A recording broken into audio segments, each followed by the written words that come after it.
খেয়াল করবো আমার কলবে আল্লাহ আছে, জবানে জিকির করবো আল্লাহ আল্লাহ, জবানে বলবো আল্লাহ। ধীরে ধীরে খেয়াল করবো আমার নাক এবং কপালের মাঝখানে যে নিচু জায়গা আছে, এই নিচু জায়গা বরাবর আমার মাওলা আমার দিয়ে চাইয়া রয়েছে।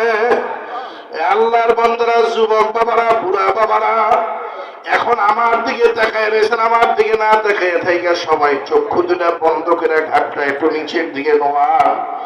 আল্লাহর বান্দারা সবাই চোখ দুটা বন্ধ করেন, বন্ধ করেন, বন্ধ করেন। আখারে আজকে অনেকেই চোখ বন্ধ করতে চাই না, সামনে এমন একটা দিন আসতে আছে চক্ষু চিরতরে বন্ধ হয়ে যাবে, গোটা দুনিয়ার মানুষটা নিয়ে খুলতে পারবে না। আল্লাহর বান্দারা, এই দিন এই সময় আমার আপনার জীবনে কখন আসবে কেউ জানে না। আজকেই যদি আজরাইল নামক দারোগা কলিজা পাশে লাঠি দিয়ে আত্মারে বের করিয়া ভালায়, আগামী দিন সকাল 10টা